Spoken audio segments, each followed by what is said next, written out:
summer helped us in the sense that you didn't need to panic or jump into anything. When did Paul Parker arrive? He arrived at the week the season started, because he was out with Queen's Park Rangers in Sweden.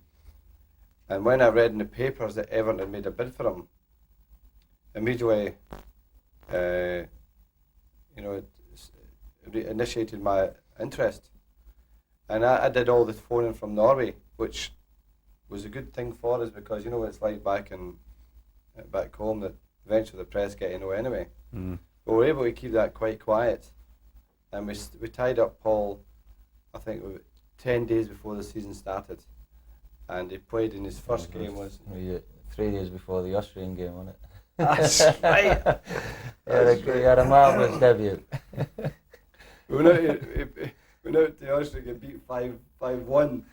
It was one of these, with the players, in fairness, the players did fabulous right through the pre-season, because the weather, as you know, the summer was really, really hot. In Norway, it was unbelievable. And they went through all that, and they went up to Scotland, and the heat in Aberdeen that Monday night was horrendous.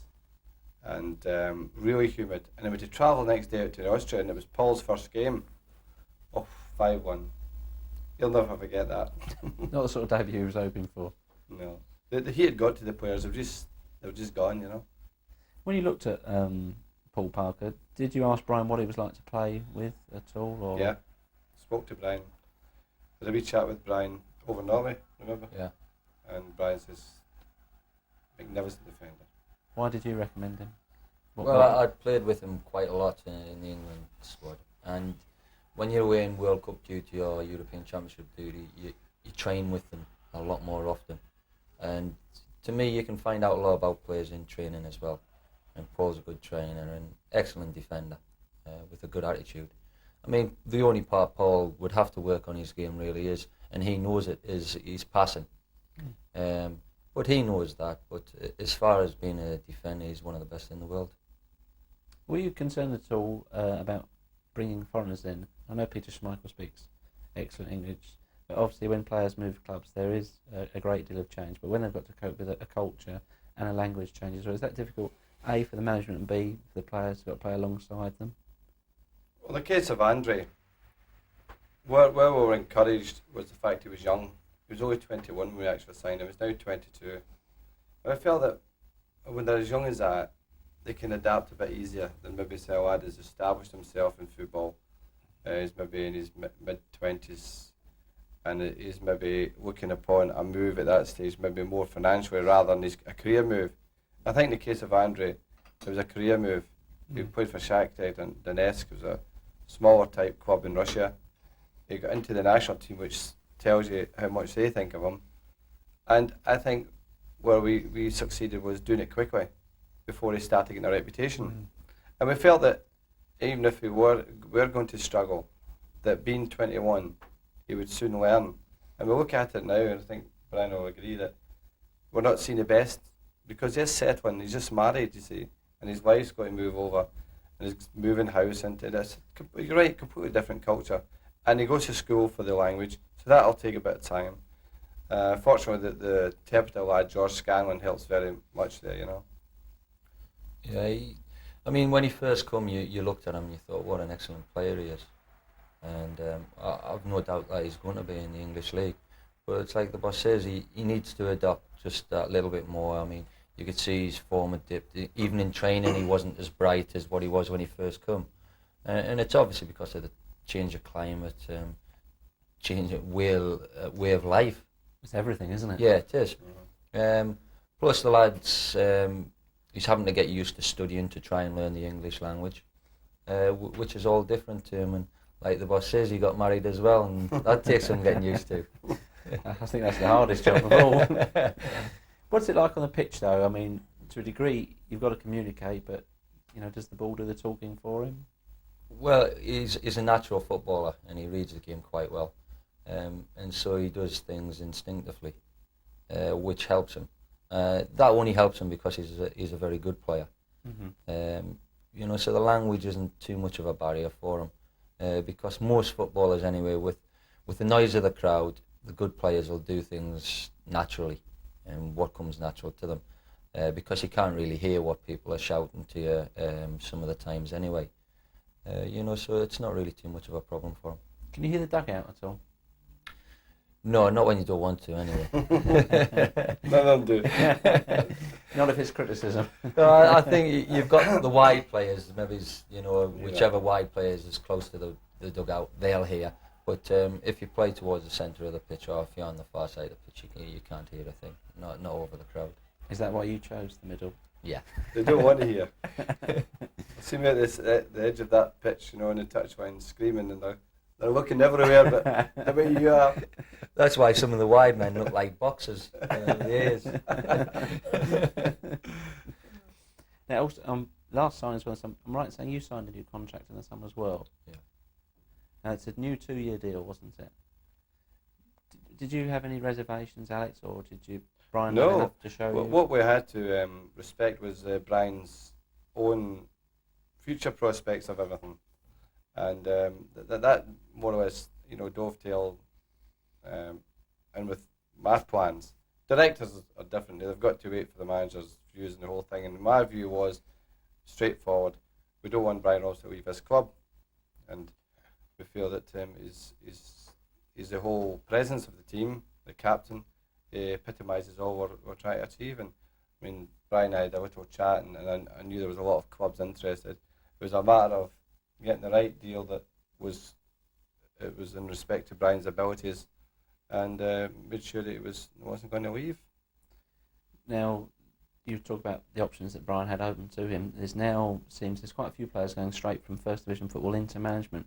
Were you tempted at all to become a manager? No, I just felt I still had enough to offer on the playing side, and I think it's a difficult enough job playing at the level that I'm playing at without taking on the extra responsibilities of management. I think there's plenty of time for management, and I think it's very difficult to combine the two. So that's why I didn't really have any intentions of going into management at the end of last season. I still wanted to play, and I felt that my fitness was good enough to keep playing for at least another 2 years. So as long as the club were coming back and they were going to offer me a contract, there was never really any doubt that I was going to sign for United. So with that extra piece as well, you must have been very content with your squad going into the season. Absolutely. And Brian's dead right, there's a lot of players who are trying player management. I'm against it, really, because particularly when you're captain of Manchester United, and in that moment he still had hopes of his England thing too, going back in there. That was a great challenge for him too, of course. But I think that Brian will become a top manager. I'm no doubt he's got all material and credentials and abilities to do that. And he's dead right. Enjoy your football, because we all regretted when we quit, Mm. I mean, I quit at 32, and then I started tinkering with the idea of getting back and playing. Yeah, I know, but you didn't look after yourself as well as I was looking after myself. No, I was quite a fit lad. But no, you regret it, and after about 6 months you say, oh, my silly sod, quit, It's the greatest part of your life is playing. And Brian's doing it well. Mm-hmm. Now, the first game of the season, Notts County. Did it make it any more difficult because there's slightly more unknown quantity? Well, I think we prefer to play away from home the first game, because as the summer develops at United, the expectations get so big, don't they, Brian? The first game is always closed doors. Doesn't matter who we're playing. There's great expectation, and they want to see something special. So it does put a bit of pressure on the lads, and we're always glad to get out of the road. And fortunately, we had a good second half against Notts County, and it showed up.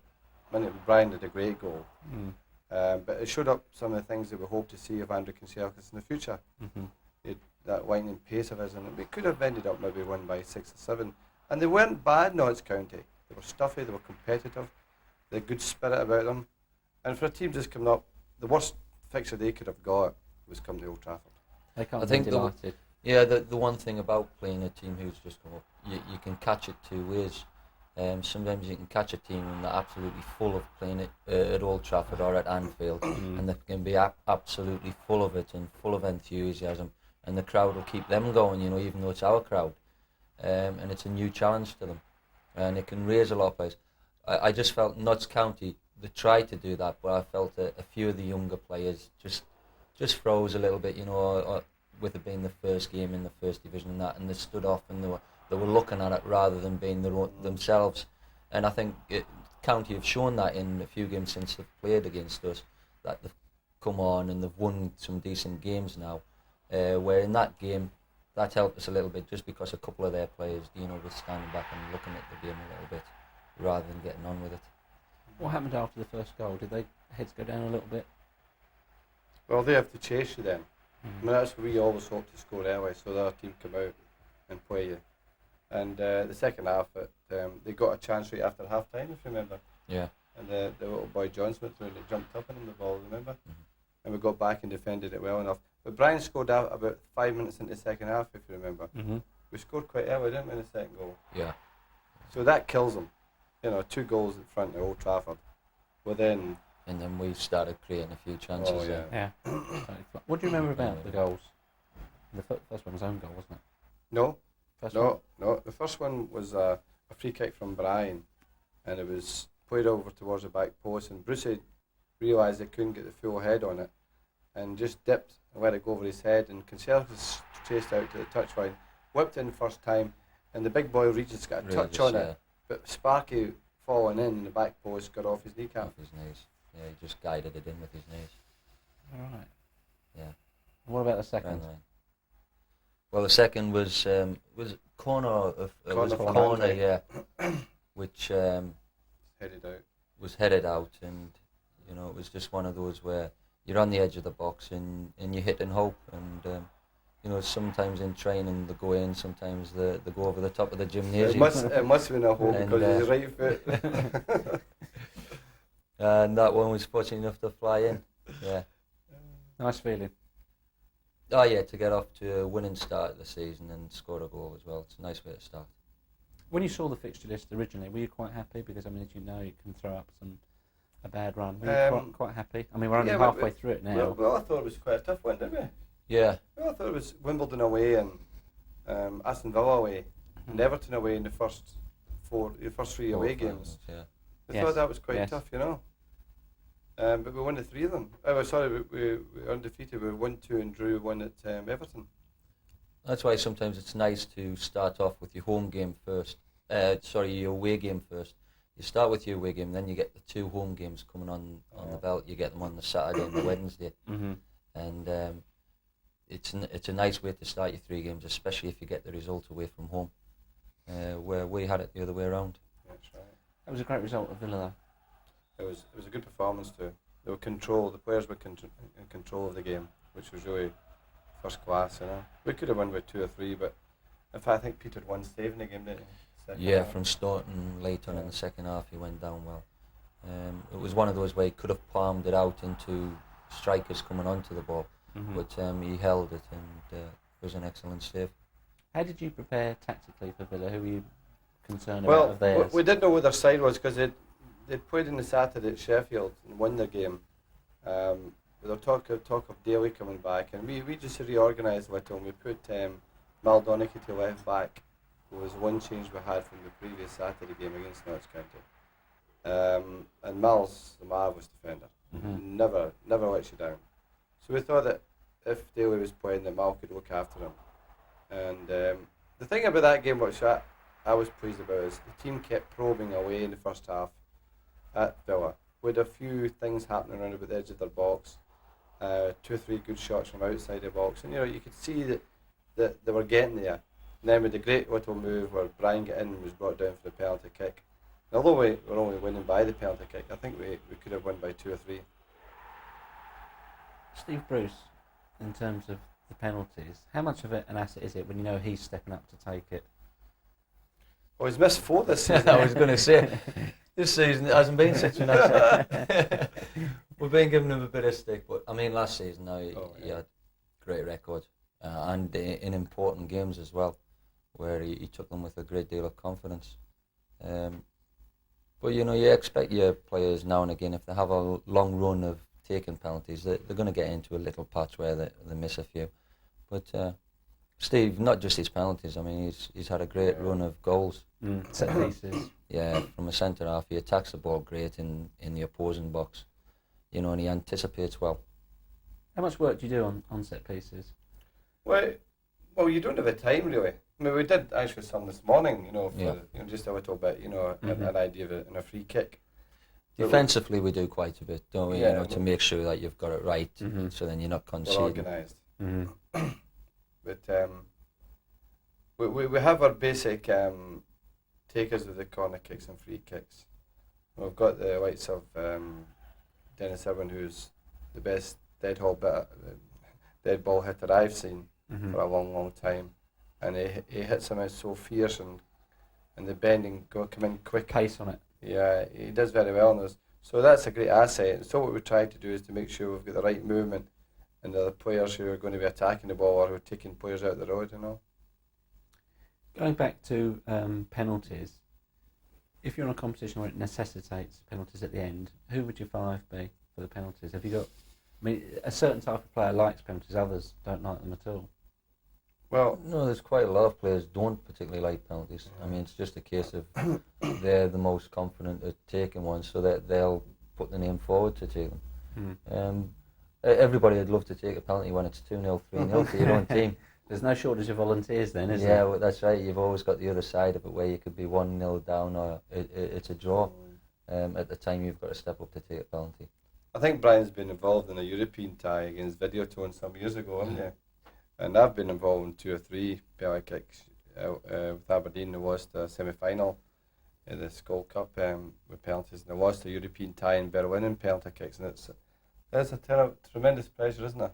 Yeah, it's a terrible way to go out of a competition. Oh, yeah. And I think a lot of players step up and think that as well as they're taking it, rather than think, this is a good one, if I put this away here, we'll go through. People think, I can't miss this, otherwise I could knock the lads out of this. Before you start the season, did you have in your mind the team you thought was roughly going to be it, or did it take a few games to feel into it? I think that when I brought Paul Parker, what I was trying to do was I was going to make sure that we bring a really top defender. We felt that the goalkeeper was going to do very well, and he has done very well. And then we had, which was a problem for us last year, was the width on the right-hand side. We operated last season with mainly Brian McClare, due to his application, that he operated that right-hand side most of the time until with Mick Phelan sometimes played there and with Clayton Blackmore. And we were short on that side, that's why we brought Andre. So in my own mind I said, well, I've got Sharp on the left-hand side, I've got Kuchelskis on the right-hand side, I've got Paul Parker, I've got Gary Pallister, Steve Bruce and Mal Donaghy as my central defenders. I've got Dennis Irwin, I've got Clayton Blackmore, I've got Lee Matt. So what I was really saying was I've got a terrific pool of players here, but don't ask me to pick a team at that moment, because I know my experience in football, it could just change with that, as it's proven. It's with injuries that right away. You mentioned Lee Sharp then. What is the situation with his injury? Well, he's coming on. We're hopeful. We're keeping our fingers crossed that he won't be far away. But it's just been unfortunate, the lad. Do the other players try and G him up at all? Help him? I mean, you can obviously talk about injuries for quite a while. Yeah, we just keep saying to him, don't worry, Sharp, it'll be another couple of weeks before you get into hospital for the operation and that, and that just keeps him nicely perked up. I'm sure it helps him no end. No, he doesn't really get any sympathy off the lads, they just slaughter him. No, but in football you accept that injuries are part of the game, and we've got sensible lads at our club, and they do that, and they get on with it the best they can. They know that everybody's trying to work for the benefit of the player, on the medical side. So he'll keep plugging away at it, and I'm sure he'll be back soon. Let's hope so. But the thing about the squad there that the boss was talking about, I think it's a great situation for the boss, because sometimes if you're short on a squad, you've got to keep having a go at certain players to keep them going and keep them on the top form, because you go through a nice run and they just get a little bit complacent, and then you get the bad performance. Where with the strong squad we've got this season, is that any of the lads know that they don't perform on a Saturday, and the boss could leave them out on the Wednesday because he's got a player who's sit there, hasn't let him down, and he's unfortunate that he's not picked anyway. But that's what the boss has got to do. He's got to pick the team which he believes is going to win the game. So it's a nice position for the boss to be in. The lads that are dropped though, they're still, very much obviously encourage the others. Although they want to be out there themselves, it's still, one team unit, even if they're not in the side. Yeah, because everybody's aiming to win things at the club, and it doesn't matter whether it's your teammate or whether you're out.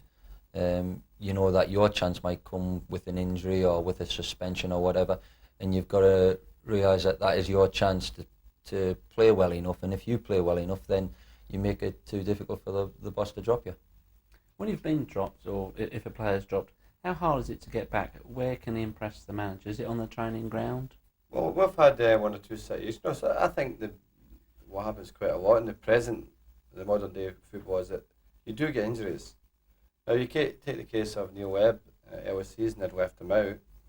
He then got back in against Oldham and he played as well as I've seen him play, and showed to everyone that I'm not going to get left out here. I just don't like being left out. Now, if they adopt that attitude and respond that way to being left out, the manager, as Brian says, the manager's on a winner. He's in a great position. And I think that if they all recognise that they all have a part to play, because they all get part of the bonus, they all benefit from winning a trophy. Whatever it is in Rotterdam, where that experience and the whole thing was fantastic, So that's the only difficult part about a large squad like we've got now. You get to something like the European Cup Winners' Cup final, or you get to the FA Cup final, and then if you're left out of that one, then it's difficult. It's hard to accept. No matter who you are, you're gonna feel hurt about being left out of a game like that. Leading up to them, I mean, okay, quarterfinals, semi-finals, and that, you always feel the big games, but the ones before that, lads will accept it. But it's when you get to the bigger games that is when it's harder to accept. When do you tell a player? Do you tell him, the day before? I tell him about, say we're away from home, and I'm going to have my chat about maybe round about 12ish. I tell him before we start the meeting, If he's at home, maybe call him in about 1 o'clock in my little office and tell him. Now, in the case of it's an important game and everyone's fit, that is it's a hard job. And the thing about telling someone they're left out, you can only be as honest as you are and say, look, I may be wrong, I'm not enjoying having to leave you out, but I feel this is going to be my team. Because you don't want to go on too much, because they're not really interested in players. They're down. They're down. Yeah. There's no way you're going to pick them up. And all you're giving them is respect of who they are and what a good player they are, that you speak to them. Now, there's some managers over the years, as probably Brian would tell you, don't tell the players at all. No, I've never been that way. I've always tried to make them a point of seeing a player beforehand. I mean, it's bad news. No matter what you say, it's bad news. Nobody's... Well, the boss has put it about the best way I've seen in my career. I mean, this season he started saying, well, I think I might rest you for this one.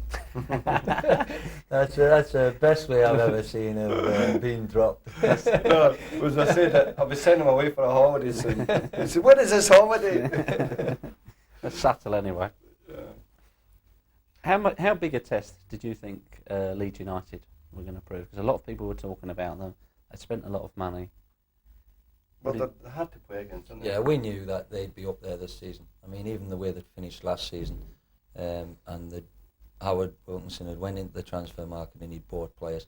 So you knew that Leeds, Arsenal, Liverpool, those were going to be the ones who were up there and you were going to have to do well against. What were you thinking of when they came to Old Trafford? What were any parts of their game you were allowing we for? had a little problem on the left-hand side wasn't sorted out right, and we started off with Paul Ince there, who did very well in the early part of the game and got a head injury. And he had to come off and young Giggs come on, who had absolutely superb game that day when he came on. But we looked at the game, it's the way they play with the four midfields grouped in the middle of the field, we felt that we had to get our own stronger midfield players against them. And I think it worked well that day. They scored early on, and it was a warm day. We kept having to chase.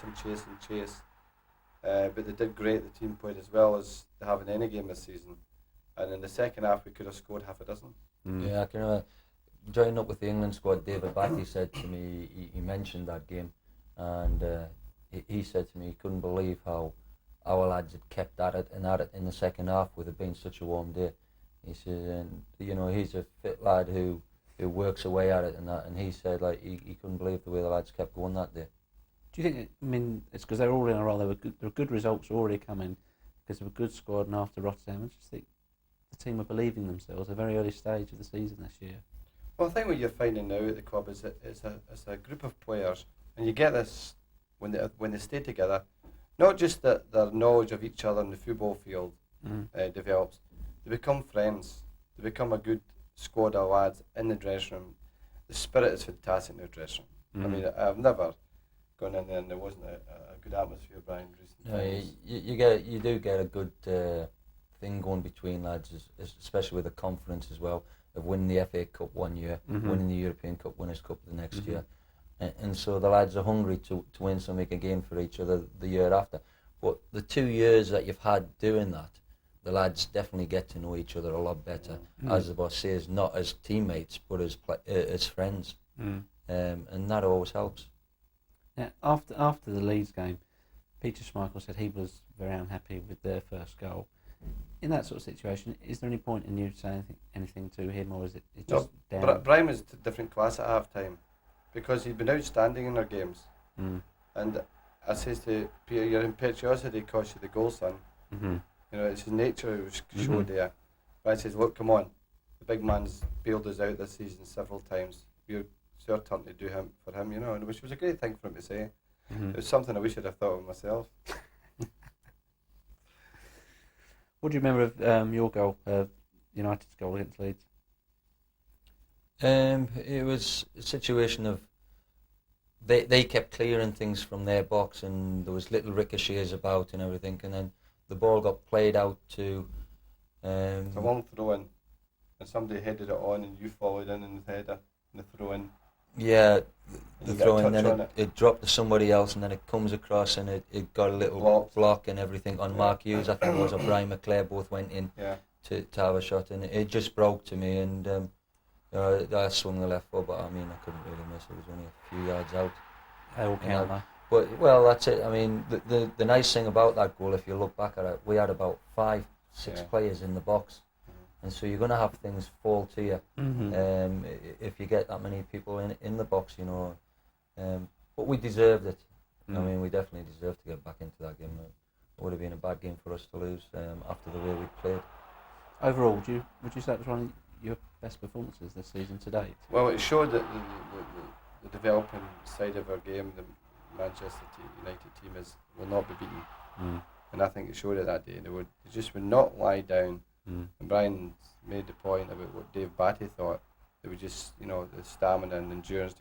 I think that our players have good stamina and endurance, but I also think that the will to do it forces you over the hill when you need to. Dig deep. Oh yeah, they can dig deep, all right. Next it was down to Wimbledon. How do you prepare for the physical sides, the long ball teams? Pray. How different is it? I mean, is it chalk and cheese? Well, that's when you rely on your players like Gary Pallister and Steve Bruce. You just hope that when Wimbledon keep booting that ball forward, that them two are going to win everything in the air. So then it keeps you clear of your danger areas.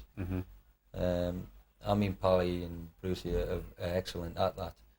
That day, the boss threw Paul Parker into the middle with him. We didn't actually play as a sweeper, though, did we? No, 3 central defenders. It was just the 3 central defenders being there, so then we always had people around where they would put bodies, so then you can get blocks and you can get clearances away from your danger area. Do you prefer playing with a sweeper? Or?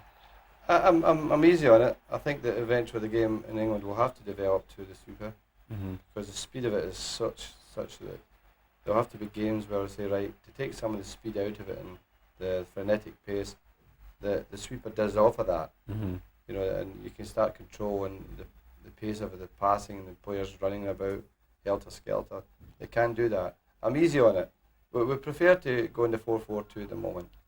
But there's some games that we think that 3 centre-backs is the right thing to do. Your name has been touted around with sweeper. Do you fancy playing there at all? I don't mind at all. I mean, I quite enjoy it occasionally there.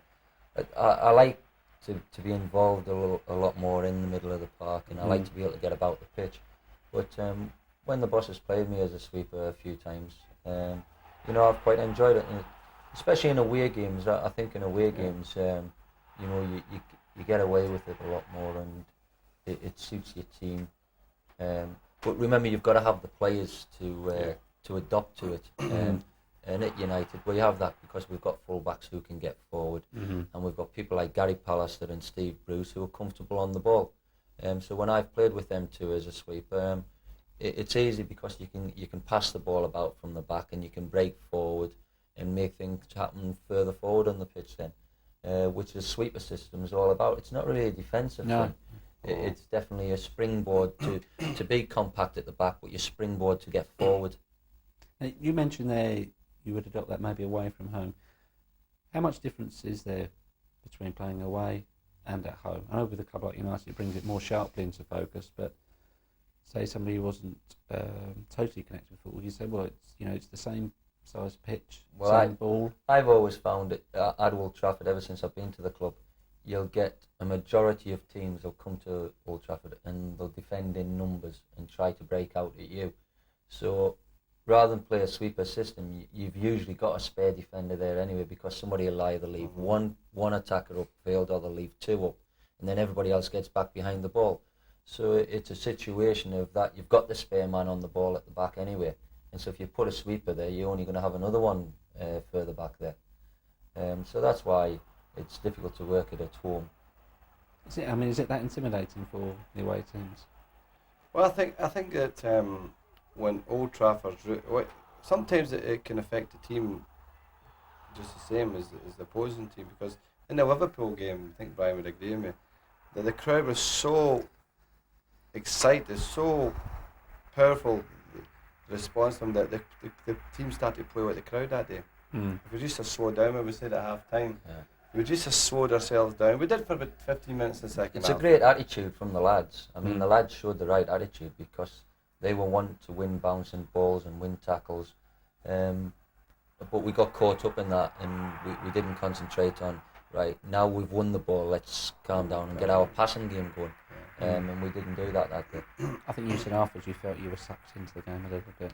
We get involved in it with it, that we're just a little bit overexcited. It's not a bad thing, there's nothing wrong with that. No. And we made the points at half time, but Liverpool weren't offering a great resistance to us, in the sense that they were very seldom in possession and very seldom forward the field, which meant we're always going at them all the time, and it was just a little bit disappointing not winning the game. I think it says something from what you've achieved this season. When you come out of a game against Liverpool and you're disappointed that you only got a draw and you felt you could have won it. Yeah, we were really disappointed. I was banking on that one, really, because we usually do well against Liverpool, at home in particular. But it balances itself out, that we're a little bit lucky against Everton, their neighbours. So we feel we're unlucky against Liverpool at home. So it just balances itself out. What did you think of the sendings off in the Liverpool game? Well, I was unlucky in the fact he was booked earlier. He got booked in the first few minutes. And also, Kanchelskis was going so fast. Yeah. If he'd have touched his toe like that, it was a bookable offence. It flew, didn't it? It was a bookable offence, that was all. Yeah, and he sort of caught him about here. He sort of he stood in his way. He left a leg in. But he's not a dirty player, that No, one, not at all. But in the Hughes and Burroughs incident, Mark was silly. But though he didn't hit him with his head, actually, he just brushed him with his hair.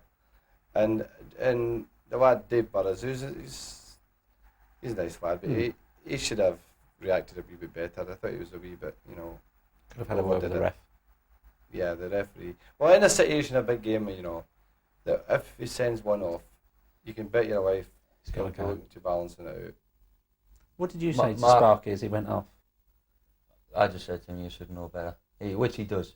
I mean, Mark, as soon as you get in the dressing room, you don't have to say anything to him, because he's a great pro and he gets more stick than anybody, and he always gets up and he's never sort of putting his hands up to people and all that. And I mean, he's done that for years, and he got caught up in that one-off situation there. He regretted doing it, and I'm sure with Mark, he'll never do that again. No, that's right. I mean, he's such a quiet lad anyway off the pitch and everything. Usually he's very good at handling situations like that when people are trying to wind him up. which Perez was definitely doing. I mean, he was doing the winding up bit well. Mm-hmm. It's added a new dimension to your team's play as well. Peter Schmeichel's throws are so accurate. He can spray it. He literally throws it straight to Mark Hughes, who takes it on his thigh and turns. How much is that helping you turn defence into attack? Well, I mean, there's times where it's useful if your opponents are all around about the edge of the box. Maybe you're defending a corner kick, and Peter can catch and throw quickly. Mm-hmm. That can catch opponents off balance and unaware, and it's happened once or twice. But I think the most important thing that Peter can do is to make sure he throws it accurately to give his possession. Mm-hmm. That's all he needs to worry about. We're not looking to kill teams by his throws, but if he's given his possession and we all get up to join in the game around about the halfway line, then I think that's a great benefit. Do you find yourself calling for it more now you know you've got such an accurate thrower at the back? No, because I'm usually defending the box. But no, it's useful on certain occasions if teams are trying to press forward and they're leaving themselves a little bit open at the back. For people with the pace, which is Andreas when we leave him up the park, or Ryan, and that they've got the pace to maybe outdo defenders and that. And so it's always worth that little bit of a risk factor, of giving the ball away to actually make the throw and see if you can get anything out of it. Mm. What about the Norwich game and Ryan's contribution in that game? Well, every time we play Norwich, particularly at Old Trafford, they're one of the most frustrating, niggly teams in the sense that they just pass the ball back, pass it sideways, and we've got used to that. We know how to play against it. Yeah, they're probably about the best team in the league, man, for keeping the ball. For keeping the ball, they're absolutely magnificent. But a lot of the time they go back and sideways, which it can weigh you down, and if you get frustrated, you can leave yourself open because of it. But the players were, once we get into the game, after about 15, 20 minutes, we then started eating away at them. We started to create one or two things. We then scored 3 goals in 8 minutes, And young Ryan's third goal was wonderful, where he anticipated the bad pass back, lifts his head and sees the goalkeeper coming, and he's got everything sorted out after that. He just accelerates, he's drawn the goalkeeper obviously, gone by him, looked up and put it in the net. It was a wonderful goal. Very tight angle. Yeah, he could have scored 5 that day actually, because he missed a couple in the second half. Remember, he was through the goalkeeper. See, that sums Norwich up as well, because a few people got a bit disappointed about our second half performance.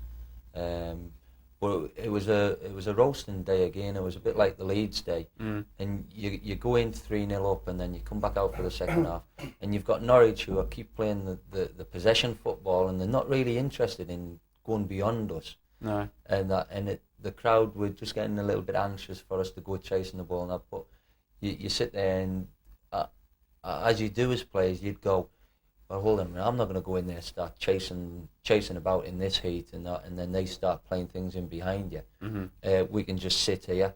And Norwich didn't change their game at all. I mean, if that had been us, we would have been absolutely chasing, trying to get forward to try and get the game back. But Norwich were content to be 3-0 off us.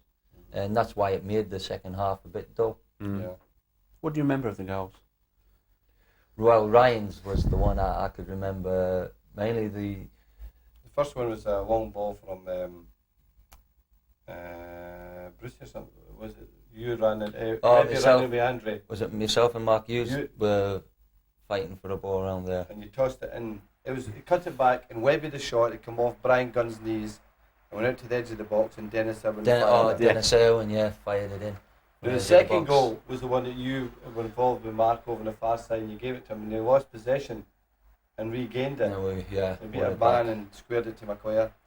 Brian's side footed in. That's right. Yeah. Remember him well. I couldn't remember that game that well. The goals in that game. It's too hot. Yeah. After that game, a lot of people were, the press were already onto Ryan as well. How much do you have to protect a young boy like that? It's ridiculous. It was the same with we Sharp, so we're well used to it, but it gets ridiculous. I mean, with millions of people try to kid the boy on, his agents, and they're going direct to his house and no even contact him, and then they come on phone you, think everything's going to be nice and rosy and all the rest of it. The media don't help, do they? No, it's George Best straight away. As soon as you get an exciting lad who's players out in the wide position. Lee Sharp, I can remember when he first came in, oh, he's going to be another George Best. Ryan's getting that now, where, oh, he's going to be another George Best. The lads are their own players, and hopefully they do get as good as George Best, but it's unfair for the press and the media to attract that attention to them straight away, saying they're going to be another George Best, because expectations get far too high from people then. No, yeah. Well, what my job is, and it's my department, and of course all my staff, and the lads have been good to me, Ryan. What I feel is, right, he's 17 years of age. He should be allowed to grow up as peacefully and as normal as possible. And what happens is that they become vulnerable to all this. If they want to get all these side attractions away from the football, media and agents and this, that and the next thing, then they're not concentrating on football. And at 17, all you should be concentrating is growing up and enjoying his youth, because it's the most important part of your life. That's right. And this is what we try to do with the lads. And fortunately, his parents have been good, and his grandparents have been good. And I'm in contact with them all the time. And of course, the boys, the boy himself is good, but the lads look after him well too. Has he passed his driving test yet? Yeah, he did last week. He did pass. Was he in for a club car? And the next day for a club car. I said, club car, you've only played 10 games. The lad should be in a club car. It is so innocent too. Obviously the players don't get up that stair to see the gaffer. You deserve one. That's right. He's only 17, but I mean he's got his driving licence now and he's in the first team squad all the time. Sure. If he was at Liverpool, they'd give him a car, wouldn't they? Definitely, they'd look after him. Sure. Have they got club cars at Liverpool? They scrimp a bit. It was down to Southampton next. Is that a tricky ground to perform at? Because it's a funny place, isn't it? It's a very tight crowd on the pitch. It usually is, but this season they haven't done quite so well in the home games. But it always has been a very difficult ground to go to, and like you say, it's a tight ground and things coming quick, and they're always liable to score goals against you down at their place. But this season, I think the lads set the score right from the start, and defensively, I thought we were very sound that day, because they started playing a little bit like Brentford wants them to play, and they're putting the ball forward, similar to Wimbledon. They tried to hit the strikers early all the time. But Steve Bruce and Gary Pallister were on top of the game that day, and they were winning everything that was put forward at us. Yeah, it's always been a tricky ground. No one can say they've got a good record at Southampton, because they've survived well with their home record in English league football. But as Brian says, we set our stall out. We'd never looked for losing a goal in the game. That was important.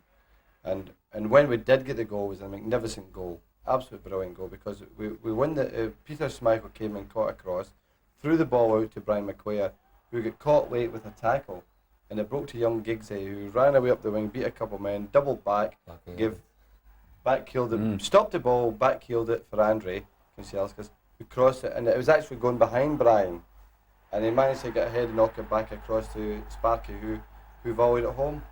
A beautiful move. Tremendous goal. Did when you went to Southampton, were you concerned at all? I mean, that crowd, they're so tight. Does it get to the players at all? They're so tight on you there. You know, you literally stand like that with a crowd, aren't you? Yeah, it's a strange ground from most of the others in the first division, because, like you say, they're right on top of you. And I feel sometimes down at Southampton as well, in the big games against the Uniteds, the Liverpools, the Arsenals, they can sometimes influence the referee's decisions on a lot of 50-50 decisions. The referee would favour the home team because of the crowd's reaction to tackles and things. And so that can sometimes build up pressure on you as well. Jimmy Case used to have a few words, didn't he, with the ref? And Steve Williams, when he was there as well, he used to have a little chat with the ref quite a lot. Remember the tackle Jimmy Case had 3-4 years ago down there, just outside the box? I don't know, hit me from the knee to the ankle. If you say anything to him, he can't hear you, so he just trots off, doesn't he? He doesn't hear it. That's what Jimmy's excuse is. He always says that he can never hear what you're saying. I think it's the same. Until you call him, then he hears. Yeah, you let him know what you think. We come back from Atletico and we come into Sheffield Wednesday game, and Brian had bothered his hamstring and played that day, and then at half time he was 50-50, but he carried on. Steve Bruce, who had been at hospital the previous day, for some tests. He was feeling sick at half time, and it was like a casualty Yeah, it was a lot of room in the people first feeling half time. things. You played superbly in the first half. Didn't Oh, Yeah. some great football.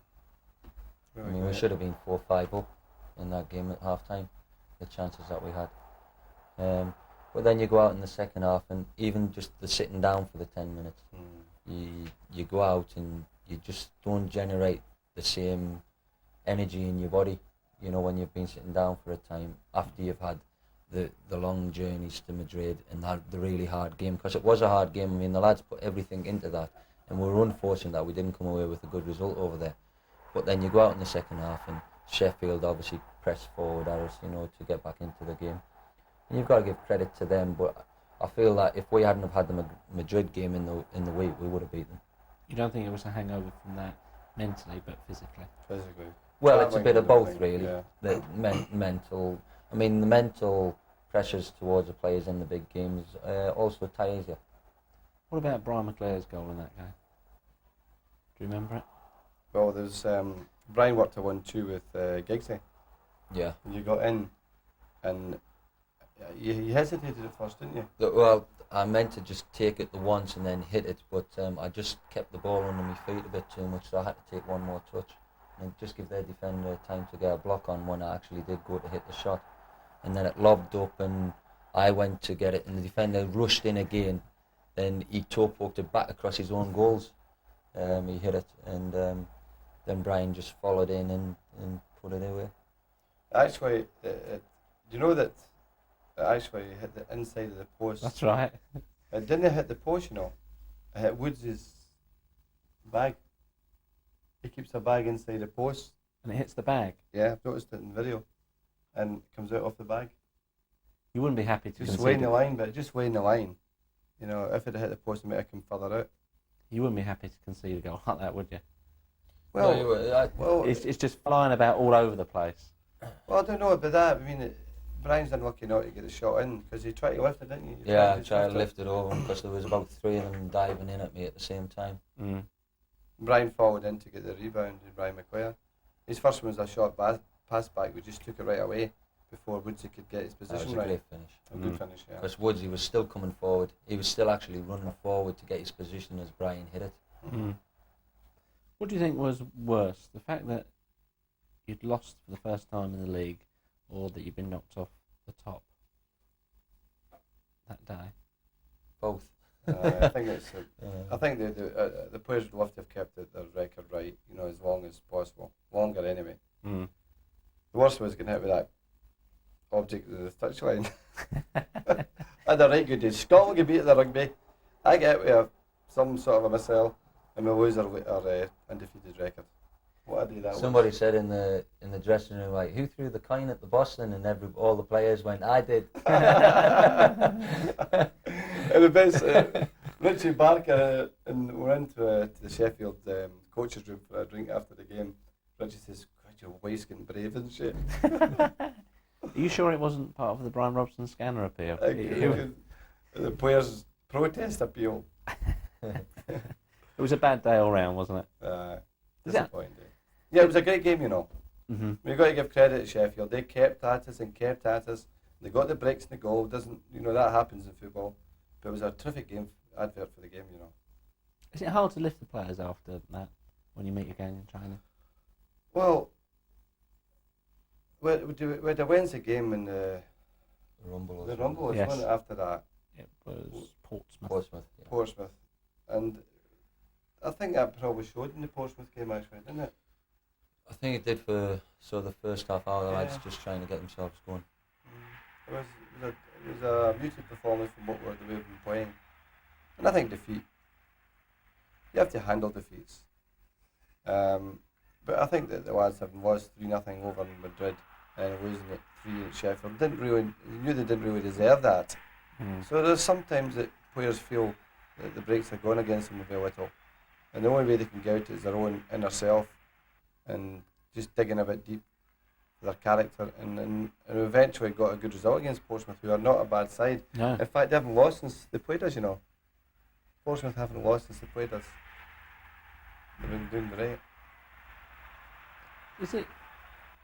Did it in some ways take some pressure off of you if you're jockeying along in second, if you lost your 100% record, although you'd rather keep it? Is there slightly less pressure? I mean, people talk about this, about it's not great because it's not great being up there and being a couple of points clear because there's the pressure to stay there. But I'd much sooner have the 3 points lead and the pressure to keep that rather than the pressure to try and catch somebody who's in front of you. I think people try and liken it to a horse race, so you're better off just sitting on the shoulder all the way around and then at the end. Well, you're in the driving seat, aren't you? If you're up there, it's up to you to drop points. If you keep winning your games, the others can't catch you then. And once you're in that strong position, I don't see the pressure in that side of it. I think you go out there and you say, come on, we win today and nobody's going to get past us. That's dead right, And, you've got to remember too that the criteria for any Manchester United team or player and manager is to win every game anyway. There's not a game that we can go out and think we can get it easy because their team are motivated, even if it's like the Portsmouth or the Cambridge, they're all stirred up to players. And when it's the bigger games anyway, that they are big games. So you have to win them all. I think the one thing you've seen in sort of the Liverpool and the Arsenal games at home is you can see that we don't sit on draws. I mean, the way we've been the team who've been going the last 20 minutes to try and get the win. And ever since I've been at this club, really, I've never ever heard a manager talk about going out for a draw, whether we're home or whether we're away. Correct. There's always a great feeling in the dressing room afterwards when a team wins. How much extra lift do you get when you've won and you're top of the first division? Well, that's what you're all aiming for. You all aim for you win each Saturday or each Wednesday, and you're still top of that league. And you get satisfaction from your job if that's the way it is at the end of each game. Okay, going back a little bit to earlier in the season, you got a hatful against Luton. I think you were very pleased with the performance that night, weren't you? What I was pleased was the continuity of passing that day. They had some great collective moves, man to man to man to man, and they kept the flow of the game really well.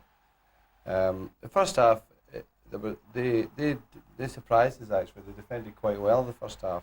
We got a breakthrough and we could maybe win 2 up at half time, but the second half, some of the football was outstanding. If you had to pick the best of the goals, which would you say? The best of the goals, I think that we started a move with Sparky going out to Chalky. The 5th goal was it? And Chalky cut in and crossed it to the back post, and Sparky had a good header. I think that was the best goal. Who were the goals that day? Was Chalky got 2 come on as a sub and scored 2. Ince got the first one. Brucey got one with a penalty kick. Remember the boy handled the line. Yeah. It's the first time Brucey scored in the Stretford End a penalty kick, Really? Yeah. And Sparky got the last one. Ah, that's right. Ince swung his left foot at it, didn't He he? swung it, he shut his eyes and swung his left foot. And that's immediately says, well, I was there when Ince scored. He's a prolific goal scorer, isn't he? But he's all right, I think we'd all like to score more goals in the team. I think they all think that way, which is a good thing. I think at the moment we're about 13 goal scorers, which is not bad. Do you give Ince any stick at all about his scoring ratio? Well, a little bit of ribbon in that, but no, I mean with Ince he gets himself into some good positions, and sometimes it's a little bit of concentration I think with him because he's so anxious to score. Yeah. But I mean he strikes a good ball, and there's no reason why he shouldn't score 10, 12 goals a season. No. With the pace he's got to beat people, and I think he just needs that little bit of composure. But I think he doesn't have that because of so many people keep talking about he doesn't score goals, and so he gets a little bit anxious to want to score goals. He said in fact he nearly scored. I think it was his debut against Millwall. He had a one-on-one. Right through, and just as Brian says, that he was anxious, and it was a great move actually. He got through. Little back heel. The back heel from Mark Hughes, and he got through, and he tried to chip the goalkeeper. He was a bit unlucky this season. He crashed a header against somebody against the bar. Was that Notts County first game? Oldham. Yeah, in the Oldham game he was unlucky. I mean, a great header, got up well, and it's just unfortunate that it hits the bar rather than goes just under the bar. The Tottenham game must have given you a lot of pleasure, well, both of you. Well, I thought for the first half hour that day, I'm sitting in the stand, and a manager gets a sixth sense, maybe things are all right. But I must say that game, the first half hour, I thought this is going to end up 4 or 5. They were playing so well, the team.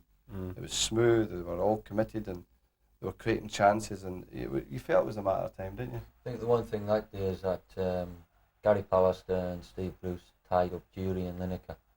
And I mean, they never give them a sniff really in that game, which gives the team confidence to go and you can play your own football and you don't have to worry about what's going on behind you. You know, but like the boss says, I mean, we played some really good football that day. Had you done a lot of set piece work or homework on the way Tottenham played before you went into the game? Well, we're in the middle of midweek games and all that time, but we did a thing on the Friday, whereas we normally do, just speak about what they've not got anything special in the free kicks. Yeah. What you have to consider, as Brian's made the point, is the 2 quick ones up front. Particularly Gary Lineker, who is always searching behind defenders. But the very man for him in terms of pace is Pallister. I mean, Pallister's lightning quick. Unfortunately, Gary didn't score in the game, and that's down to Gary Pallister. Yeah, he had a good game. Excellent. The first goal was an absolute beauty, wasn't it? Yeah, well, Brian won it off the right-hand side and passed it into Ryan Giggs. And young Ryan chipped a brilliant ball for Sparky, who bent his run brilliant. And it was a good start for us. A great finish from Sparky. Oh, it was a good finish. Outside of the right foot. Outside of his foot, wasn't it? Yeah, you can't fault Walker, the keeper there at all, can you? He's covered it. He's left in the position, so when does he come and when does he stay? And just as it started to come, Sparky bent it. The second goal wasn't bad either, was it?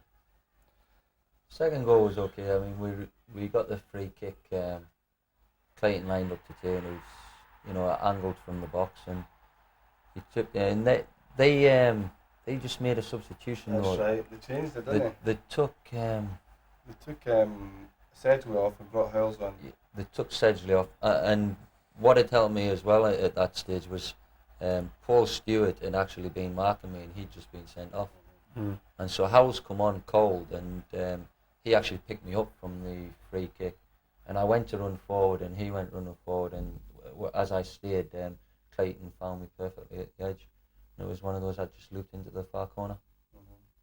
I think great time, because it was only 3-4 minutes to go then, and in these big games away from home, you're happy to score late in the game, in the sense that it's hard for them to get back at you, I think that convinced a lot of the public and the media as well. Manchester United this year were a very, very good side. Well, the funny thing is, I think the London press were, saying that this was a real acid test for us, was because Tottenham were playing so well at the time. Yeah, I think Tottenham had lost the first game of the season and they'd won the next 4 or 5 all away from home. Yeah. Yeah, it was a good result. But the one good thing about that result as well is we were 1-0 up and we're playing well, and we're doing most of the passing, and then they get a goal where Samways has fouled me. The referees give them the free kick.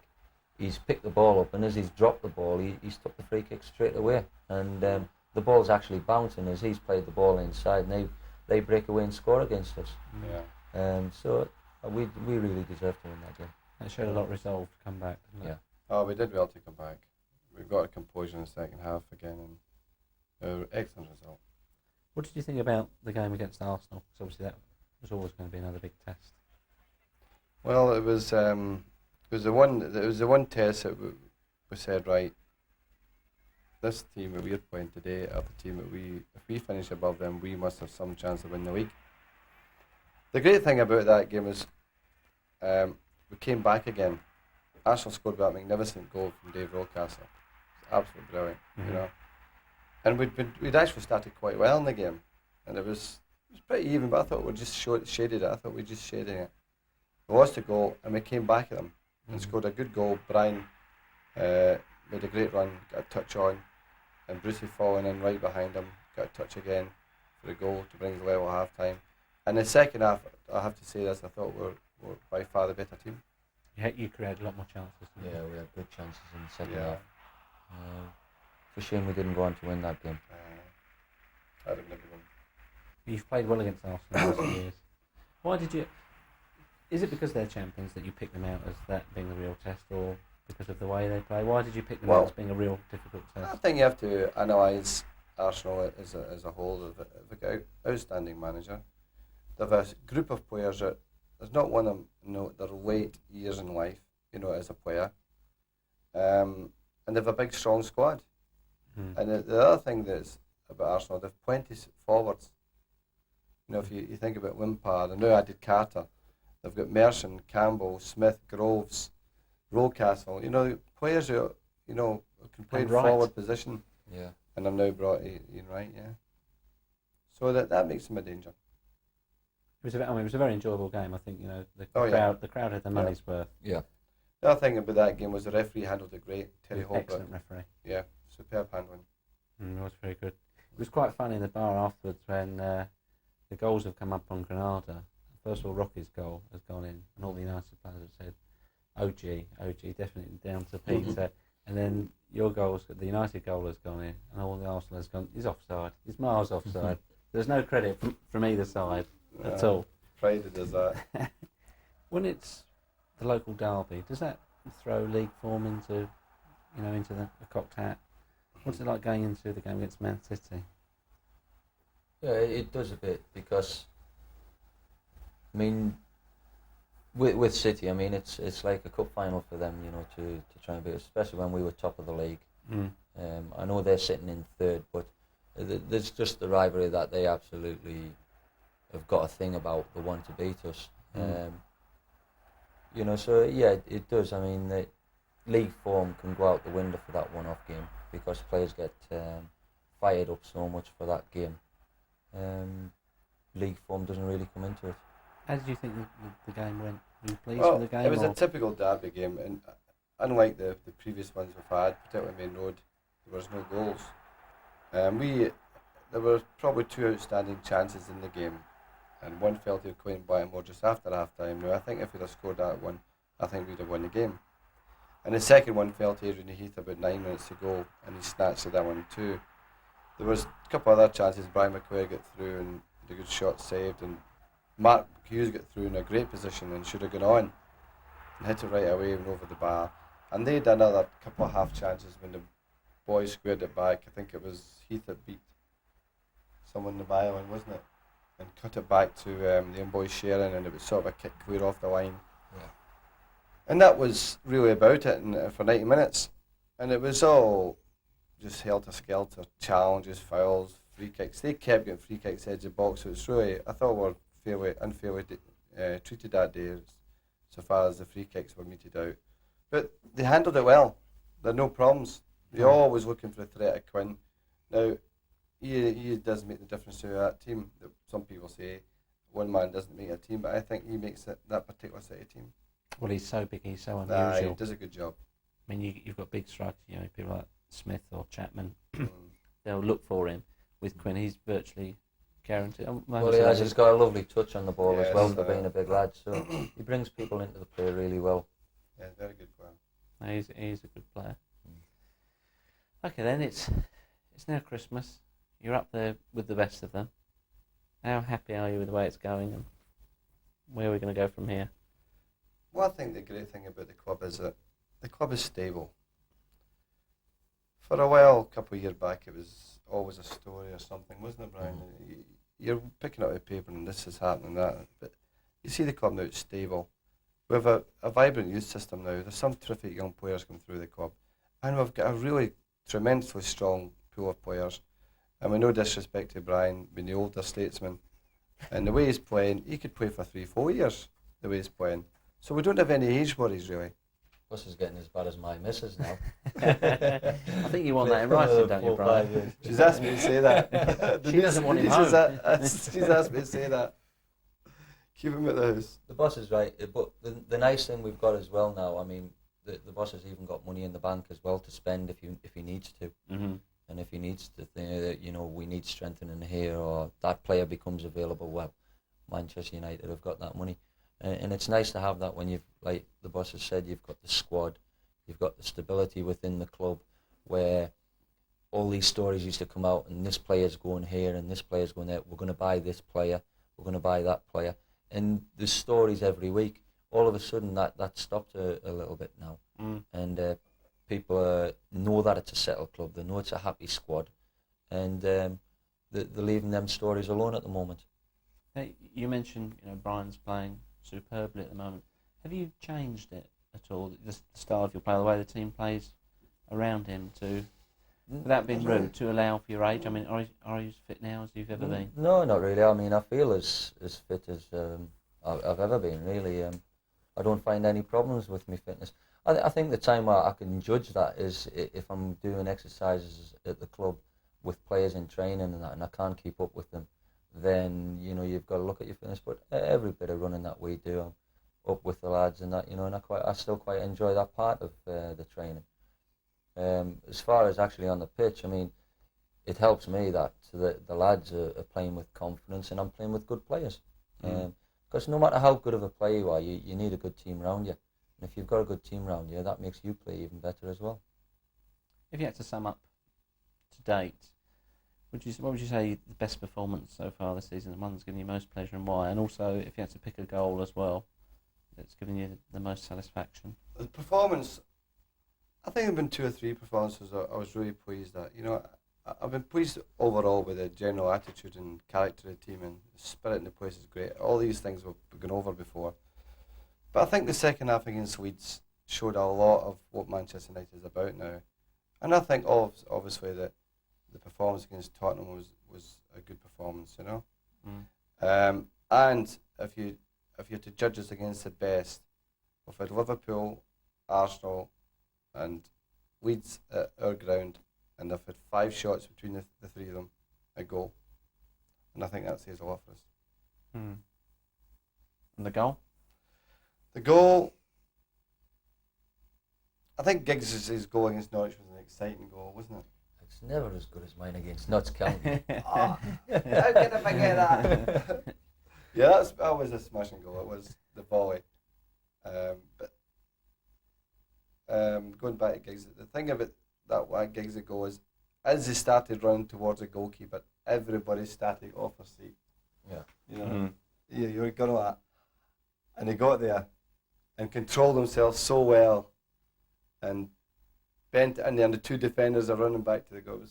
I thought the boy did very, very well there. That's the sort of goal that gets you a company car, isn't it? That sort of goal. I would have thought so.